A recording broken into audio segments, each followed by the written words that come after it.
Okay, well, I got the Ranger plates on, I got the Magpul bad lever on, the enhanced butt pad on the stock of the rifle, and then it's subtly looking different, but the next piece is going to make a pretty drastic change. So I wanted to change out the front hand grip.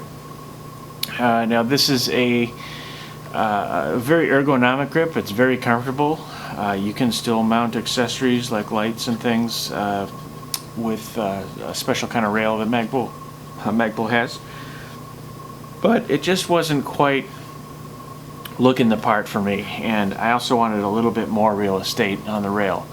And you know, with the vertical grip on, it doesn't leave you a lot of room for your hand. You can't really change positions. You've got basically just one position and then the vertical grip. So I wanted to do a different foregrip on here, and I was looking at a bunch of them, and some of them you have to take away the front iron sight, put a low profile gas block on there, and I was looking at everything, and some of those were interesting. I do like the look, however, of the front iron sight.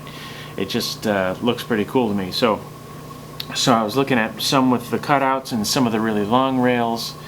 And one thing, I wanted to keep this reasonably lightweight. I mean, it's got the government profile barrel, so I wanted to keep it light and maneuverable so you could run with it if you need to. Keep it very manageable. So this is what I went with. Show you here. I was looking at Daniel Defense, I was looking at Midwest Industries, but here's the one I settled on. Troy rails I was checking out too. To me, this was just the coolest looking one they had. This one is from Centurian Arms. This is the carbine front sight pocket FSP cutout here. So you can see, let's see here, that will go, okay, that will go right here like so, and it's going to allow the front sight to stick out the top. It's going to give me a bit extra rail up front here so I can get the light forward so my barrel doesn't cast as much of a shadow.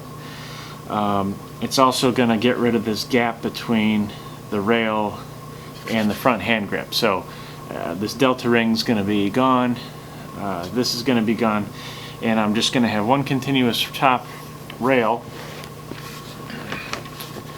We can see there. Yeah, I'll have one continuous top rail, and the grip will start right here instead of the delta ring and then out front, and it'll give me a little bit more. I think that's going to drastically change the look of the rifle, and should be pretty cool. I'll try to do a video on the installation of this one. This is a two-piece rail, but I did go with the Centurion Arms for more than just its looks. It's also pretty lightweight. From what I understand, I haven't weighed it yet, but the Magpul grip is 7.5 ounces about. I'm not sure if that's with or without the vertical grip. I think it's without. This is just over 10 ounces, so this is one of the lightest weight rail systems I've seen that's longer than standard carbine length, because you have that extra real estate up front.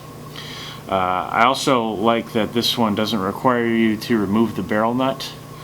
It will clamp on the standard barrel nut, and you don't have to move the front sight either, because it is two pieces. Comes apart like that.